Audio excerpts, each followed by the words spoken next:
Bonsoir mes très chères dames, ce cours est réservé uniquement pour les femmes. C'est un cours sur le thème des enfants pour la plupart en bas âge. Je ne sais pas ce que je vais vous dire ce soir, je ne sais pas ce que ça vaut. Euh, Peut-être qu'il y a des femmes qui vont se retrouver dans ce que je vais leur dire, peut-être qu'il y a des femmes qui ne vont pas du tout accepter cela. Et je pense, à mon avis, que il se peut qu'il n'y ait pas une seule façon de penser.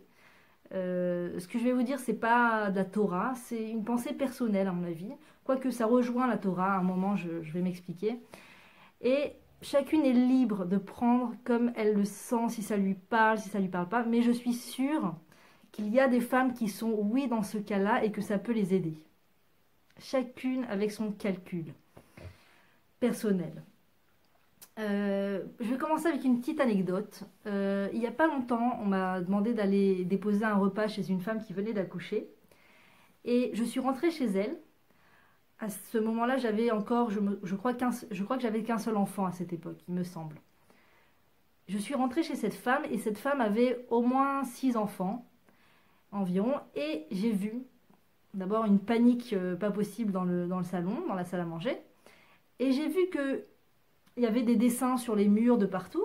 Et puis il y avait que de la vaisselle en plastique. Que de la vaisselle en plastique. Maintenant, il faut comprendre qu'à cette époque-là, j'étais encore dans mes études d'architecture. J'étais personnellement une décoratrice d'intérieur, une fanatique de décoration d'intérieur, d'accord, une chevronnée de décoration d'intérieur. Et donc, de voir des dessins sur les murs et de voir de la vaisselle en plastique pas jetable. De la vaisselle en plastique pour toujours, quoi. Des petits verres en plastique de toutes les couleurs, comme ça, vert, orange, rouge, avec les assiettes en plastique et les couverts en plastique. J'ai été choquée par cette image. Ça m'a choquée. Je me suis dit, mais où est la belle vaisselle et les murs et la peinture? Mais enfin, ça m'a choquée personnellement. Je me suis dit, mon premier ressentiment était, cet endroit manque fortement d'esthétique. Il y a un manque d'esthétique accru dans cet endroit. Et j'ai senti que la personne était vraiment paniquée. J'ai voulu l'aider. Elle m'a demandé de mettre les enfants au lit, mais j'ai senti que c'était trop pour moi. Donc je lui ai dit, je te fais la vaisselle. Et je me suis mise à faire la vaisselle. Et ça fait longtemps que j'ai plus refait une chose comme ça, mais bon, c'était sympa à l'époque, j'avais encore un peu de temps.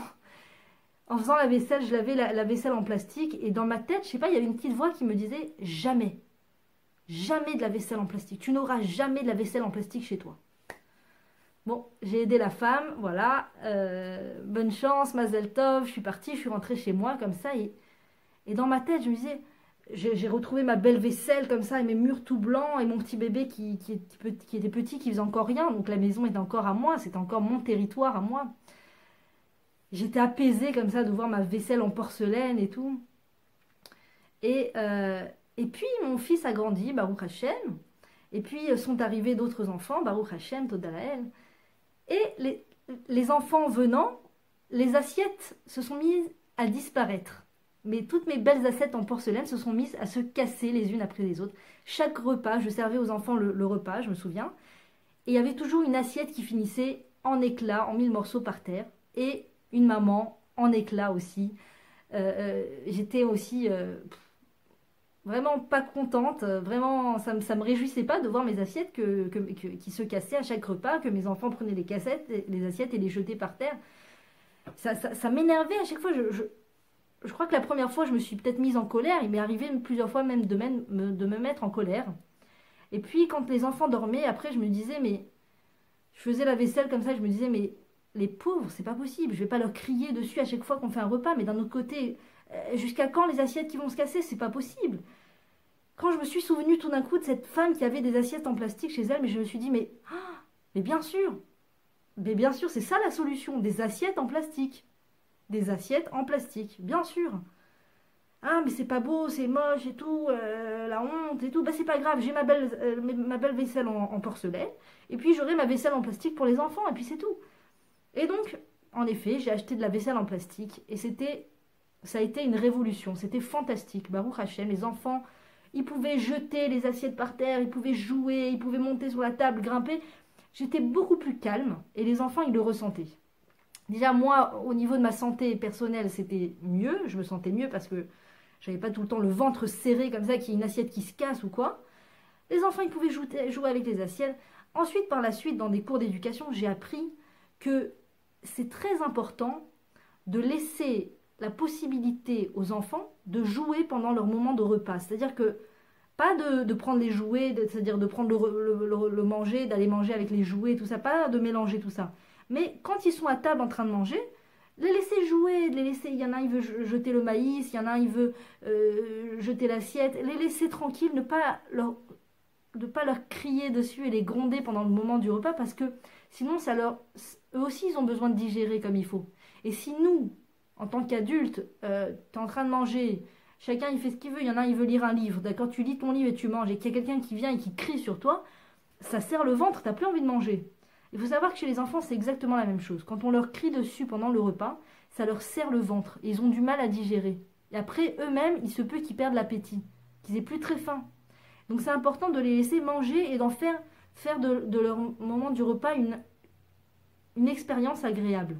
Une expérience agréable qui puisse sentir que maman est sereine avec eux et qu'elle est contente et qu'ils peuvent manger tranquillement, jouer, pas rentrer dans un stress du repas à l'anglaise et vous mettez les mains sur les tables et pas les coudes sur les tables et la petite serviette dans le truc et il faut comprendre que nos enfants ils mangent tous les jours. Tous les jours. Donc le repas à l'anglaise, c'est sympa de temps en temps, comme ça, pour quand il y a la famille, etc. Mais tous les jours, leur mettre la pression pour qu'ils lancent pas, ils jettent pas un grain de riz et on leur crie dessus parce qu'ils ont fait tomber quelque chose, c'est petit à petit, ça les stresse et ils ont plus envie de manger après. Ça leur donne plus envie de manger. Donc les laisser faire leur propre expérience, les laisser tranquillement. Et cette vaisselle en plastique, moi personnellement, ça m'a changé la vie. Ça m'a changé la vie et puis ça m'a surtout fait changer d'état d'esprit. C'est-à-dire que j'étais plus dans cet état d'esprit de la maison parfaite du catalogue, de la maison parfaite à n'importe quel moment de la journée. Il y a quelqu'un qui va rentrer dans la maison, c'est le catalogue parfait. Je suis super fière de dire c'est ma maison, it's my home, sweet home, home sweet home. Allez-y, rentrez, regardez comme c'est propre, même avec des enfants. Non, je suis plus du tout dans cet état d'esprit. Je comprends que des enfants c'est vivant. D'accord? Que c'est des enfants, ça a envie de toucher les choses, de faire leurs propres expériences. Et des fois, il y a des choses qui se cassent. Et c'est pas grave, c'est normal. Donc déjà, moi, je suis sortie de ce film, Serrette. Maman, je suis sortie du film, de la maison parfaite. Et ma maison n'est pas parfaite. Et elle ne le sera pas, Bezrat Hachem, jusqu'à Admé Avesrim, jusqu'à 120 ans. Parce que il y aura toujours de la vie, j'espère qu'il y aura toujours de la vie dans ma maison.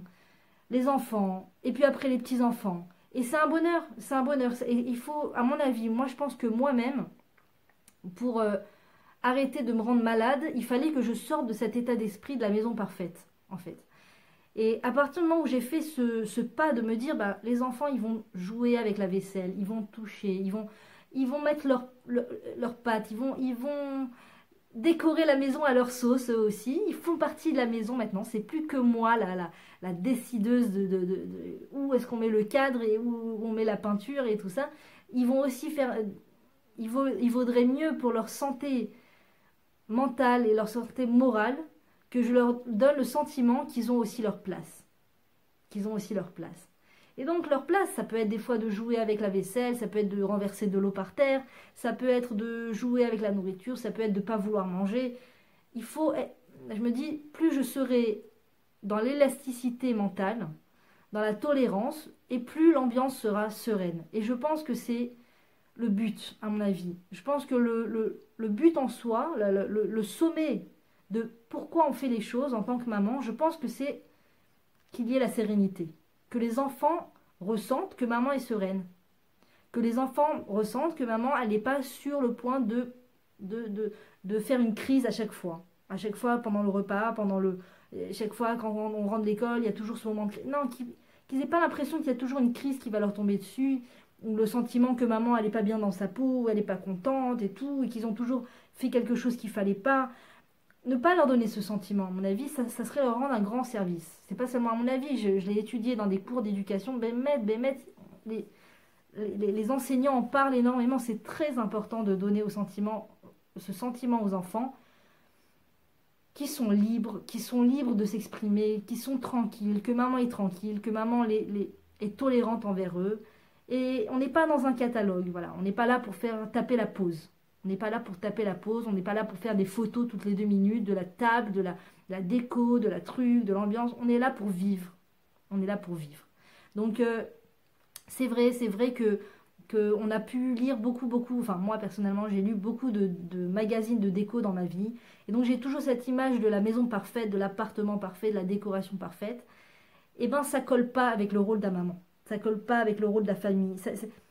Je veux pas vous... Alors c'est ça, attention, hein, je veux pas briser un mythe, je ne veux pas attrister les femmes et qu'elles pensent que ah, donc ça veut dire si j'ai des enfants, il n'y a plus de déco, il n'y a plus de maison, ça sera le balagan tout le temps, ça sera il y aura, comment dire, du fouillis tout le temps et tout.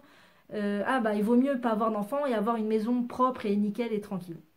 C'est pas sûr, c'est pas certain, d'accord? Tu peux avoir une maison qui est parfaitement bien décorée, qui est extrêmement bien agencée, d'accord? Que personne ne viendra défaire d'1 millimètre le cadre que tu as mis ici et le pot de fleurs avec l'orchidée et les pierres autour et tout. Personne ne viendra déranger ça, mais dans la tête, ça ne veut pas dire forcément que la personne est bien en elle. La personne n'est peut-être pas forcément bien à l'intérieur d'elle. Peut-être qu'elle est très aigrie, très dans l'amertume, et il n'y a personne qui est là pour venir lui occuper les esprits, l'esprit et les idées. Moi, je trouve que les enfants nous rendent un très grand service en cela qu'ils nous occupent énormément. Donc, quand on est dans le feu de l'action et que tout le monde demande quelque chose et que maman, elle n'a pas 2 minutes de répit, on peut croire qu'on est une sorte de rasvé shalom. On peut se dire ah, j'ai pas le temps, ah, si seulement j'avais 1 minute. Mais les enfants nous sauvent. Les enfants nous sauvent de l'amertume, de l'inertie. L'inertie, c'est extrêmement mauvais pour le mental. L'inertie, il faut savoir. C'est extrêmement mauvais pour le mental. On va vers des chemins de pensée qui ne sont pas forcément toujours bonnes. Et on s'angoisse pour rien, et on se stresse pour rien, et on pense à des... Et on a de l'amertume à l'intérieur, et c'est dommage. C'est dommage. Quand les enfants, eux, eh ben oui, c'est vrai, ils nous demandent beaucoup d'efforts et beaucoup d'attention, mais au final, eh ben, on a l'esprit occupé, et je peux vous assurer qu'au niveau de la santé mentale, c'est bien plus appréciable. Donc cette vidéo n'est pas pour des mamans, enfin pour des femmes qui souhaiteraient avoir des enfants mais qui n'en ont pas et qui espéraient de tout leur cœur. Bien sûr, je prie Dieu pour qu'il envoie des enfants à toutes les femmes, Bezrat Hachem, en temps et en heure. Et si vous avez fait tout ce qu'il fallait pour avoir des enfants et ce n'est pas encore venu, alors Bezrat Hachem, ne vous inquiétez pas, occupez-vous comme soyez heureuse et faites ce que bon vous semble, bémet du fond du cœur. Mais si on est là dans un état d'esprit de je veux pas avoir d'enfants, ou je ne veux le moins possible que mes enfants soient près de moi parce que je veux que la maison soit propre, je veux que ça soit parfait, je veux que ça ait l'air comme dans les journaux, eh bien on se trompe de chemin. On ne se rend pas service. On ne rend pas service à ses enfants parce que les enfants sont toujours mieux au contact de leur maman. Et on ne se rend pas service parce que à quoi sert tout ce propre, tout ce beau, toute cette esthétique? À quoi ça sert finalement? À quoi ça sert réellement? C'est pas un but en soi. La Torah ne nous dit pas l'idéal c'est d'arriver à une maison parfaitement propre et belle. Oui, si ça peut être propre, tant mieux, mais la beauté, l'esthétique, ce qui chez les Grecs est un idéal en soi, chez les Grecs, de faire de sa maison un esthétique parfait, c'est un but en soi. C'est un but en soi. Si tu as réussi à faire ça, ça y est, tu as atteint le summum de ta vie, ça y est, c'est bon, tu es au top. Mais la Torah, c'est pas un but en soi. Le toit au-dessus de ma tête, si c'est beau, si c'est agréable, tant mieux, mais c'est pas le but.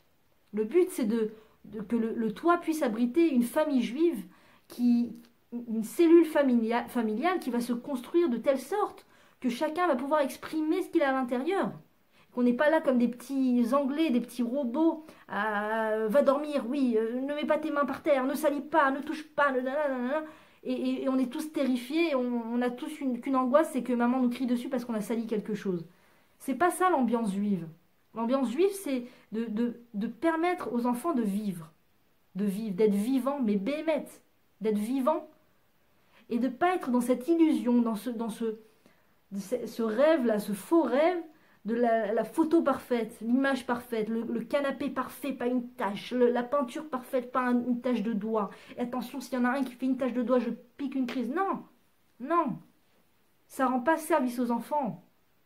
Ça rend pas service aux enfants. Et soi-même, ça nous met dans des états de nerfs tels que c'est dangereux, c'est problématique à la fin. C'est problématique. Donc, il faut souffler. Il faut souffler. Il faut se dire que nos enfants, ils ont tout à gagner à ce qu'on les laisse essayer de par eux-mêmes leurs expériences à eux. Jouer avec l'eau, c'est le bonheur, le plus grand bonheur pour un enfant, c'est de jouer avec de l'eau, de jouer avec de la pâte, de la farine. Alors, tu peux mettre une table, une nappe en plastique, l'asseoir de sorte que ça ne va pas mettre de partout. C'est sûr, plus on minimise les choses, mieux c'est, d'accord. Plus il y a d'organisation, mieux c'est certain, je ne dis pas le contraire. Mais il ne faut pas cloîtrer ses enfants, ou alors les tenir le plus loin possible de soi, le plus longtemps chez la gardienne, pour que quand on arrive, c'est vite la douche, vite le pyjama, manger dodo. D'accord? Un truc de... Je veux que ma maison reste propre. C'est de la folie. Moi, je pense, encore une fois, comme je l'ai dit au début de la vidéo, peut-être que des femmes ne vont pas se reconnaître dans ce conseil. Moi, personnellement, ça a été un moment, une prise de conscience dans ma vie qui m'a beaucoup apaisée et qui m'a aidée à vivre ma vie telle qu'elle devait l'être. Telle qu'elle devait l'être, bémette, vraiment. Et je pense que mes enfants, ils ont beaucoup gagné en échange de ce changement d'état d'esprit de ok, la maison, c'est un terrain de vie. C'est pas un terrain de statut. On n'est pas des statues, d'accord? Ils ont le droit de bouger. Ils sont là pour être vivants, Baruch Hashem. Comme je le dis à chaque fois, les hôpitaux sont pleins, malheureusement, d'enfants qui n'ont plus envie de quoi que ce soit, qui n'ont plus envie de dessiner, qui n'ont plus envie de courir. Tu leur dis, dessine sur le mur un joli dessin, on te permet, là, tu peux dessiner. Non, ils peuvent pas, ils n'ont pas envie. Qui n'ont plus envie de manger, etc. Donc, Baruch Hashem, nos enfants, ils ont des envies. Ils sont bien vivants. Baruch Hashem, il faut remercier. Et je pense qu'il faut accepter. Il faut tolérer.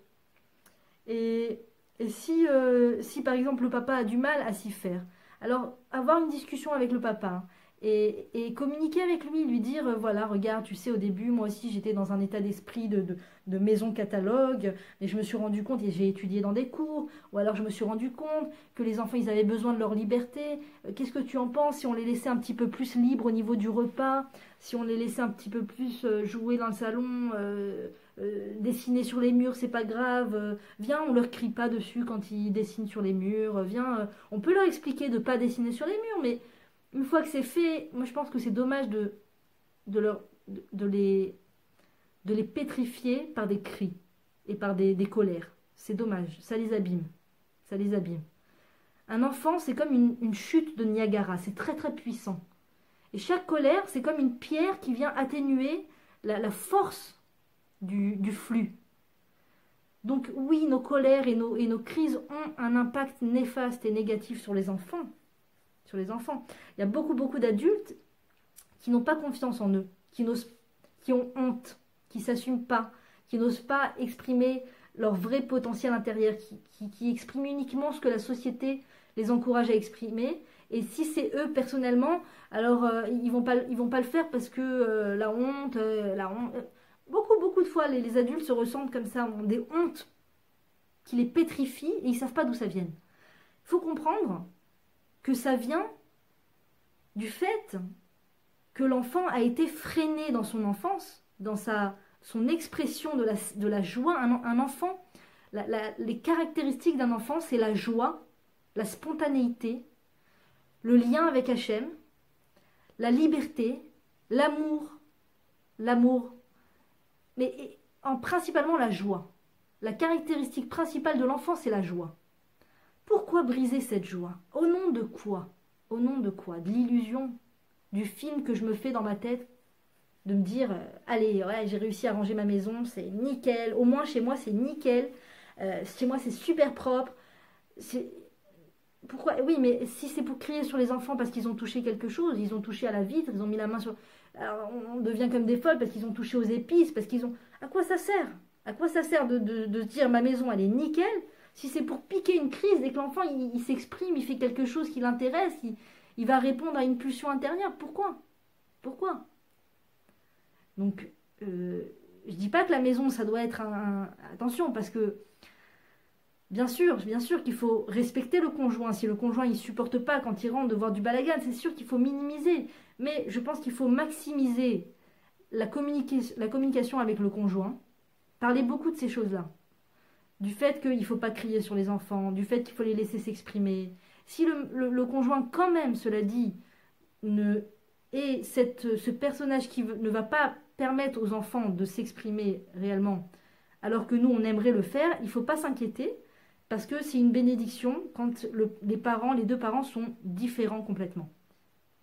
Mais il faut au moins qu'il y ait une maman. On dit, Rechem, ça vient du mot Rachamim. C'est-à-dire que Rechem, c'est l'endroit où il y a le bébé dans le ventre de la maman. Et Rachamim, c'est de la miséricorde. La maman, une des caractéristiques principales de la maman, c'est normalement la miséricorde. Si le papa n'est pas très content du balagan ou ne permet pas vraiment aux enfants de faire du balagan, c'est très bien. C'est très bien qu'il y ait cette personne dans leur vie qui leur montre les limites, qui leur montre qu'il faut ranger, qui leur dit attention, etc. C'est très très bien. C'est très très bien. Mais il faut au moins qu'il y ait la maman qui représente la miséricorde. La miséricorde, Rachamim. Et normalement, c'est le rôle de la maman. Pour leur permettre de sentir qu'il n'y a pas un marteau de 5 kilos qui va leur tomber sur la tête dès qu'ils vont s'exprimer. Leur permettre d'être ces futurs adultes sûrs d'eux, confiants en eux, qui n'ont pas honte d'exprimer ce qu'ils ont à l'intérieur. Parce qu'ils ont pris l'habitude étant enfants que chaque fois qu'ils se sont exprimés, ça a été accepté, ça n'a pas été remballé comme ça du tac au tac. Ils ont appris qu'ils pouvaient s'exprimer, ils pouvaient exprimer leur don intérieur, et plus tard, ils auront une confiance en eux, Bezrat Hashem, à rabord. Bezrat Hashem. Donc, je pense que ça vaut le coup de faire ce changement d'état d'esprit. Et aussi, j'aimerais témoigner d'une autre chose. Il m'est arrivé plein de fois de m'acheter un petit truc, de m'acheter quelque chose, d'aller dans une papeterie, de m'acheter une jolie trousse ou, je sais pas, un joli stylo ou quelque chose, et de rentrer à la maison et que les enfants trouvent cet objet et que l'objet ne fasse pas 24 heures. C'est-à-dire que ou il se casse au bout de quelques minutes, ou on me le perd, ou on me le casse, ou on me le jette, etc. Et au début, j'étais frustrée. Au début, je me disais, mais c'est pas possible. Je peux pas acheter un truc. Dès que j'achète un truc, je le ramène à la maison. Les enfants, ils jouent avec, ça se casse, ça se perd. C'est pas possible. Et au début, je me suis dit, j'en avais parlé à mon mari, il m'a dit, bah, cache les choses et tout. Mais même quand je cache les choses, ils arrivent à trouver la chose que j'ai achetée et ils arrivent à ou jouer avec, ou etc. Et moi, je me rappelle toujours, en tant qu'enfant, je me rappelle qu'une fois, ma mère était rentrée à la maison avec des sacs et elle avait acheté des petites caisses en plastique. Et j'étais super contente, j'étais sûre que c'était pour moi. Donc j'ai pris les caisses, je les ai ramenées dans ma chambre, j'ai commencé à organiser et tout ça. Et ma maman est rentrée, elle m'a dit, ah Livia, tu as vu ce que j'ai acheté? Oui maman, c'est pour moi que tu l'as acheté. Et tout de suite, ma maman m'a dit, oui, oui, c'est pour toi, c'est pour toi. Et je sais pas, sur le moment j'ai compris, j'ai ressenti qu'en fait c'était pour elle qu'elle les avait achetés, mais que tout de suite elle me l'avait offert. Et je m'étais... Jusqu'à maintenant, ce sentiment positif me reste à l'intérieur. Elle me dit, j'espère que je serai comme ma maman, que quand mes enfants, si jamais je m'achète un truc pour moi et que mes enfants me disent, c'est pour nous que tu l'as acheté, et ben j'aurai pas de problème à leur dire, oui, oui, c'est pour vous, je l'ai acheté. Donc, j'essaye, je me travaille dessus, j'essaye de faire ça. Et si jamais ils ont vu ce que j'ai acheté, donc je leur dis, oui, oui, c'est pour vous. Mais dernièrement, donc j'étais dans une papeterie, je me suis dit, je vais aller m'acheter quelque chose, et après je me suis dit, non, je vais le ramener à la maison, ça va pas encore une fois, ça va pas faire long feu, etc. Et j'étais dans ce petit apitoiement sur moi-même, de me dire, ah, mais décidément, je ne peux rien m'offrir, puisque ça ne fait pas long feu à la maison. Et puis je me suis dit, mais Baruch Hashem, tant mieux que les enfants ne me laissent pas prendre trop de plaisir à m'acheter des petites choses pour moi, comme ça, égoïstement. Parce qu'ils m'enseignent la vanité. Il m'enseigne que les choses ne sont que vanité. Moi, je trouve que c'est le plus grand cours de Torah. De me dire, bah, ok, j'avais une petite somme d'argent, je voulais me faire un petit plaisir, de faire quelque chose, j'aurais pu m'acheter un beau foulard ou quelque chose, j'aurais pu m'acheter quelque chose de personnel. Mais j'ai pas trouvé quelque chose pour moi, et donc je me suis dit, je vais m'acheter une petite trousse. C'est pas grave, c'est pas grave. Je me suis dit, t'as qu'à mettre cet argent à la tzedaka. Tu peux pas, tu sais que tu peux pas t'acheter ça parce que maintenant tu vas l'amener à la maison, les enfants ils vont jouer avec, ils vont le casser. Ne sois pas triste de ça. Ils sont en train de t'apprendre à mettre la tzedaka. Ils sont en train de t'apprendre qu'au lieu de dépenser toujours l'argent pour toi, pour tes petits bibelots, combien de bibelots j'ai pu m'acheter dans ma jeunesse, même en tant que jeune femme mariée, des vases et des choses et des trucs très... Tout, plus rien n'existe, presque plus rien n'a de vie aujourd'hui, presque plus rien n'est encore en vie aujourd'hui. Tout a été cassé, perdu, etc. Ça a été pas mal de déceptions, d'amertume, etc. Mais aujourd'hui, j'arrive avec l'état d'esprit de me dire, capara, capara. Et la prochaine fois, tu mettras l'argent à la tzedaka. Et puis c'est tout. Et une femme très très noble d'esprit, une femme fantastique m'a dit, tu sais, quand tu mets la... Elle me dit, tu sais, il y a des gens, ils se construisent ce monde-ci. Et il y a des gens, ils se construisent le monde futur. Il y a des gens, dès qu'ils ont une petite somme, c'est pour eux. C'est pour eux, pour acheter des choses, ou pour acheter des choses à leurs enfants, mais pas forcément des choses essentielles. Des choses pour se faire plaisir. Pour se faire plaisir. Attends, c'est mon argent, c'est moi, je m'en sers pour moi. Et elle a dit, il y a des gens, quand ils ont de l'argent, ils achètent ce qu'ils ont besoin d'essentiel pour eux, et ce qui n'est pas essentiel, ils le mettent à la tzedaka. Elle m'a dit, tu comprends, ces gens, ils se construisent leur olam à bas, leur monde futur. Ils se construisent leur monde futur. C'est vrai, on ne se rend pas compte la valeur de l'argent qu'on met à la tzedaka. On ne se rend pas compte. Et moi, je trouve que les enfants, ils sont là pour nous enseigner ce cours-là. Maman, si tu ramènes encore des petites choses à la maison, tu te fais encore un petit plaisir, tu t'es acheté des petites choses, etc. Maman, on va te montrer que les choses ne font pas long feu. On va te le montrer. Alors j'aurais pu être cette femme sans enfant chez moi, à pouvoir mettre mes bibelots et mes objets et tout ça, mais je n'aurais jamais appris ce qu'est la tzedaka. J'aurais toujours été dans cette illusion que je suis là dans ce monde uniquement pour collectionner les bibelots, pour collectionner les objets chers et les objets fragiles, etc. Et gare à qui touche à mes affaires, parce que en général, ces gens qui vivent égoïstement que pour eux, en général, ils ne sont pas très ouverts à faire de la charité ou à faire venir les gens chez eux. Et donc, si jamais leurs objets sont abîmés ou quoi, c'est la fin du monde. C'est la fin du monde. Qui a osé toucher à mon vase en cristal? Qui a osé toucher à mon truc, à mon porte-machin et tout? Et c'est une vie, en fait, pas terrible, quoi. C'est une vie un peu d'amertume, comme ça, de tout pour soi. Et au final, ben, on n'est pas heureux, quoi. Au final, il y a toujours un truc qui ne va pas, etc. Donc... moi, je me dis, sortons de cette amertume de se dire, ouais, on peut rien garder parce que les enfants, ils cassent, ils jouent, ou ils touchent, ou ils perdent. Viens, on sort de cette amertume et on se dit, ben, c'est pas grave, la prochaine fois, j'ai un peu d'argent. Tzedaka, des gens, ils peuvent se faire un repas, ils peuvent nourrir leur famille entière, ils peuvent acheter un poulet rôti. Pour moi, j'aurais acheté une petite trousse de rien du tout qui m'aurait servi à rien. Quoi, j'ai besoin d'une trousse, vraiment, je vais à l'école. Ça y est, c'est fini l'école, j'ai pas besoin d'une trousse. Et une personne avec le prix d'une trousse, elle peut s'acheter un poulet rôti pour une famille entière. Des enfants qui ont l'estomac vraiment vide, vide. Il me semble que c'est une femme fantastique, Samantha Sully, je crois, qui fait de la tzedaka, Lev Haïmaot, quelque chose comme ça, qui fait beaucoup de tzedaka, qui raconte qu'elle va dans des familles qui n'ont pas un sou. Vraiment, et qu'elle ouvre le frigidaire et elle voit du concentré de tomates dans le frigidaire. Elle voit une miche de pain, elle voit une maman qui donne du concentré de tomates à son petit bébé qui a à peine 6 mois. Et elle dit, c'est des images qui sont déchirantes. Elle dit, comment, avec quoi 100 shekels ils peuvent nourrir leur famille. Et nous, des fois, avec 100 shekels, on va s'acheter une paire de chaussures en plus qu'on n'a pas besoin, ou un truc qu'on n'a vraiment pas besoin, ou qu'on pourrait se passer. Toujours ce truc de se dire, il faut absolument que je m'achète ça. Ah, c'est une solde de folie. Ah, il faut absolument que je m'en serve pour acheter quelque chose.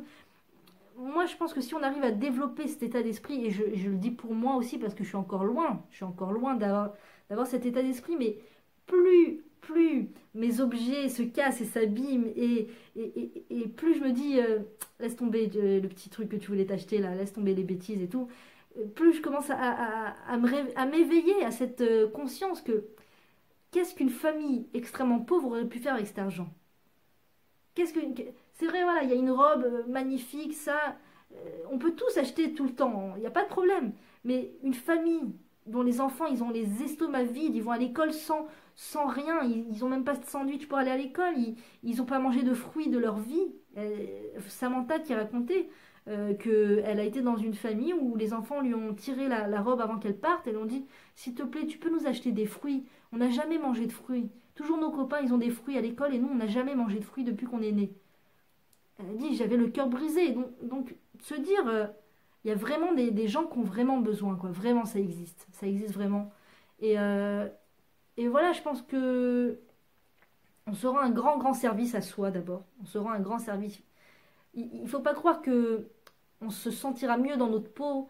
Plus on s'achète des choses à soi et plus on va se sentir mieux dans notre peau. C'est pas vrai, c'est le contraire. C'est le contraire. On peut se faire plaisir et la femme doit se faire plaisir, attention. La rabbinite Yemima Mizrahi, elle le dit bien. La femme doit s'acheter un nouveau vêtement à Rosh-Chodech pour les fêtes, un bijou de temps en temps. C'est très important que la femme puisse se renouveler dans des vêtements. C'est très important. Mais des fois, il y a des choses qui sont vraiment en trop. Vraiment, on n'a pas besoin. Vraiment, il y a des choses, chacun saura reconnaître dans sa vie ce qui vaut pas le coup d'être acheté. Chacun sait. Chacun fait ses calculs. Chacun sait. On n'a pas toute la même possibilité de maintenant tout donner à la tzedaka. C'est pas évident de tout donner à la tzedaka comme ça du jour au lendemain. Mais Bémet, je pense qu'il y a une grande bracha qui est cachée dans la tzedaka. Très grande bracha. Moi, j'ai entendu quelqu'un qui a témoigné que depuis qu'elle prend, que lorsque son mari lui donne une somme d'argent pour aller s'acheter un vêtement ou les courses et tout, chaque fois qu'elle prend de cette somme une petite somme pour donner à la tzedaka, elle se dit, Pitom, quelqu'un m'apporte quelque chose dont j'avais besoin, quelqu'un m'achète un vêtement pour un enfant que j'avais besoin. Et elle dit, moi-même, je me retrouve à moins acheter pour mes enfants, pour ma famille, je donne plus à la tzedaka, et je reçois des choses, là, quelqu'un m'a donné un repas gratuit parce qu'elle ne savait pas quoi en faire, et là, c'est une personne, maman, qui a témoigné, et ça renforce. Mais ça renforce. Il faut avoir le courage d'y croire. Et je pense que quand on voit ça de ses propres yeux, à mon avis, ça doit renforcer pas mal. Voilà, bonne chance à toutes, partagez, et puis Shavua Tov. À très bientôt.